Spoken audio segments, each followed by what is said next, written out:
Johan, je me tourne vers toi. Ça y est, l'Atalanta dont tu parles de manière très précise et enthousiaste depuis plusieurs saisons déjà, a pris le pouvoir. Victoire de buts à 1. Vendredi face au Milan. Naples qui a perdu hier contre la Lazio et 2 points derrière désormais. L'Atalanta, là aussi, c'est une question de série. 9 victoires consécutives en Serie A. La question qui se pose, évidemment, après 15 journées en Serie A, du temps a passé, ils sont installés. Est-ce que l'Atalanta peut remporter le Scudetto ? Ce qui est le plus marrant à voir dans l'évolution, et ça montre aussi le chemin parcouru par l'Atalanta, c'est qu'il y a encore 2 ans ou même l'année dernière, la question aurait été évacuée très rapidement par Gasperini, par les dirigeants de l'Atalanta, par tout l'environnement de l'Atalanta. On n'y aurait pas pensé, on serait dit, bon, on est premier, mais bon, l'Inter est très fort, la Juve est très forte, le Milan est très fort, etc., le Napoli, la Lazio, qui vous voulez.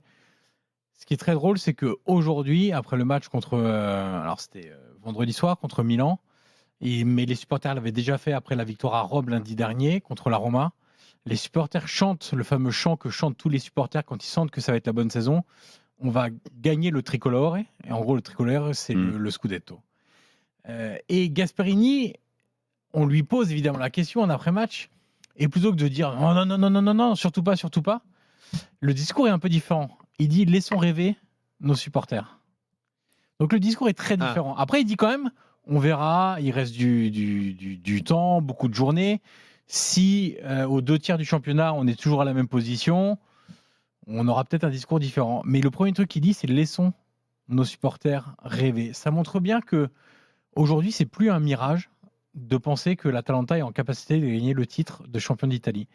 Ce qui pouvait l'être encore, mais alors il y a eu plein de moments, mais un des moments clés, c'est évidemment cette victoire contre Leverkusen en finale de l'Europa League il y a quelques mois, où tu as le sentiment que, non pas techniquement, non pas tactiquement, mais dans la tête des joueurs, ça a débloqué quelque chose de se dire un Leverkusen qui était invaincu, que tout le monde présentait comme le grand vainqueur de l'Europa League avant même d'avoir joué la finale.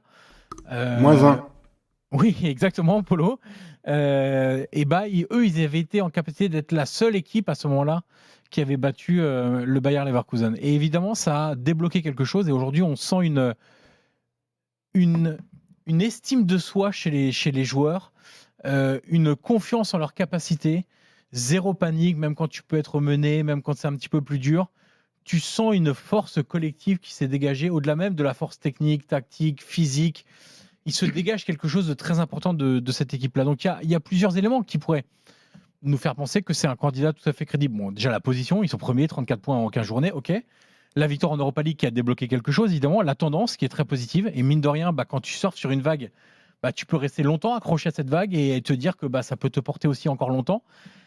La réalité aussi, c'est que l'Atalanta joue 2 matchs par semaine et que malgré ça, l'Atalanta est performante en Ligue des Champions et elle est performante en championnat. 5e de Ligue des Champions. Exactement. Alors ils ont le Real et le Barça qui arrivent. Oui, bien sûr. Mais malgré tout, c'est quand même une démonstration que tu peux jouer 2 matchs par semaine et être performant dans les 2 cas.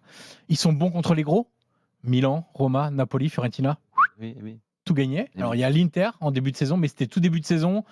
L'effectif n'était pas au complet, pas à 100%, donc c'était un peu différent. J'ai hâte d'ailleurs de voir le match retour. Le Atalanta-Inter, j'ai vraiment très très hâte de le voir. Et son jeu est maîtrisé. Le jeu européen que j'évoque à chaque fois en vous expliquant ce concept de jeu européen en Italie, c'est être au niveau de l'intensité que réclament les Coupes d'Europe chaque week-end en championnat, quel que soit l'adversaire, que ce soit l'Inter, Parme, Empoli, la Roma, l'année dernière Frosinone et compagnie, c'est pareil. Il faut être au taquet chaque week-end. Et il y a un truc qui va les aider aussi, c'est que les années précédentes, tu avais un très fort 11 titulaire ou un très bon 11 ou un bon 11 selon les années. Et puis tu sentais que quand il manquait 1 ou 2 joueurs, ça devenait un peu plus compliqué. Quand il manquait Zapata devant ou Muriel devant, c'était compliqué. Quand il manquait Doron au milieu de terrain, c'était un peu compliqué. L'Atalanta et sa stratégie de développement qui a permis au club de s'élever petit à petit sans jamais déroger à ses principes fondateurs et notamment au plan qui a été mis en place pendant des années. Même, on a fait un podcast, l'After Italy, sur l'Atalanta, donc si vous voulez plus de détails, vous pourrez aller le retrouver. Mais je rappelais quand même que quand il y a un quart de finale de Ligue des Champions, même pendant le Covid, tu as des clubs où tu peux tout de suite t'emballer, t'enflammer en te disant quart de finale de Ligue des Champions, on veut revivre ça tout de suite. Donc à ce moment-là, qu'est-ce que tu fais très naturellement ? bah, tu as gagné plus d'argent que la Ligue des Champions. Tu redépenses immédiatement en donnant des plus gros salaires, en allant chercher des joueurs qui ne rentrent pas forcément dans le projet global, à la fois tactique, technique, mais aussi des joueurs qui pourraient venir de plus gros clubs, mais qui n'auraient peut-être pas le bon état d'esprit en arrivant à l'Atalanta. Eux, ils ont fait un choix différent. On va travailler sur nos infrastructures, nouveaux centres d'entraînement, nouveaux stades de propriété.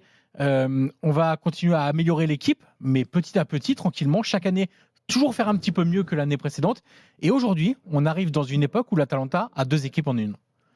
L'Atalanta aujourd'hui est en capacité de mettre Retegui sur le banc, pas de problème. De Ketelaere sur le banc, pas de problème. Lookman sur le banc, pas de problème. Il n'y a pas Ederson à Berne, pas de problème, on en met 6. Et il faut quand même se rendre compte que cette puissance financière, quand les Percassi rachètent l'Atalanta saison 2009-2010 de mémoire, l'Atalanta a 35 millions d'euros de recettes. De recettes. Toutes les recettes, c'est 35 millions d'euros. Aujourd'hui, ils sont à 160, hors player trading. C'est-à-dire qu'en dehors des ventes de joueurs. Et ça, c'est important parce que c'est ce qui va te rester, même si tu fais une mauvaise saison et que tu n'as pas de joueurs à valoriser. Si on ajoute le player trading, en moyenne, sur ces 6 dernières saisons, c'est 80 millions d'euros de vente de joueurs. Vous êtes à 240 millions d'euros de recettes aujourd'hui pour l'Atalanta. Quand je parle des 35 millions d'euros de l'époque, il n'y avait quasiment pas de player trading, il n'y avait pas de joueurs bankable. Donc ça allait très vite. Aujourd'hui, tu es à 240 millions d'euros. Tu suis Fred? Player trading, bankable. Ah oui, pardon, j'ai dit. J'essaie de traduire. Non, mais naturellement, j'ai compris. Là, on est sur la BBC depuis 30 secondes. Désolé. Non, mais en fait, tu sais, depuis que je suis face à face avec. Près du micro. Pardon. Depuis que je suis face à face face à Johan, j'apprends plein de nouveaux mots. Donc c'est tout ça pour dire que grâce à ce développement économique, ils ont aussi renforcé le groupe de joueurs. Aujourd'hui, tu as 2 compositions. Enfin, tu peux mettre 2 joueurs par poste sans problème. Et il faut quand même expliquer 2 derniers chiffres. 9 dernières saisons, le bilan comptable est dans le vert. Seul club italien dans ce cas-là. 9 dernières saisons. Nombre de joueurs à plus de 20 millions d'euros sur les 3 saisons passées. Scamacca, Samardzic, Retegui, Ederson, El Bilal Touré, Demiral, De Ketelaere, Bellanova, Højlund. 9 joueurs qu'ils ont payé plus de 20 millions d'euros sur les 3 dernières saisons. C'est dire le progrès qui a été fait par l'Atalanta. À l'époque, recruter un joueur pour 5 millions d'euros, c'était cher. Aujourd'hui, pour 20 millions d'euros, c'est abordable.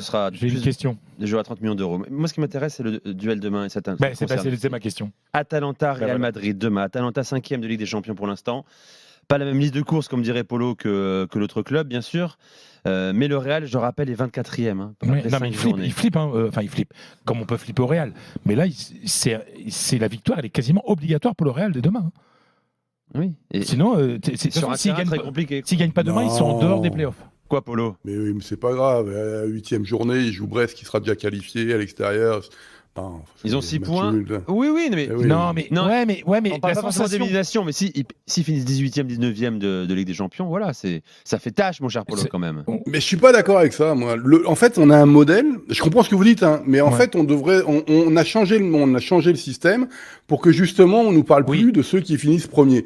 Donc, qu'on soit 24e ou premier, honnêtement, moi, j'en ai strictement rien à faire. Il faut juste être dans les top 24, quoi. Ouais, c'est quand même plus facile. Si t'es 24e, tu rencontres une équipe potentiellement du début des non qualifiés. Ce que dit Polo, c'est que ça reste le Real Madrid.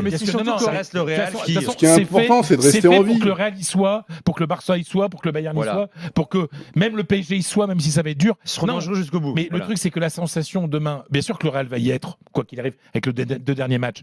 Mais la sensation, c'est que s'il y a défaite demain, le Real sera virtuellement en dehors de la zone de qualif. Voilà. Tout à fait. Johan, tu voulais rajouter quelque chose, ce que disait Non, Polo? juste la petite diff quand même entre premier et 24e, c'est que si t'es premier, il y a 2 matchs en moins au mois de janvier. Oui, tout à fait. Et ça compte quand même un peu dans l'organisation de ton début d'année.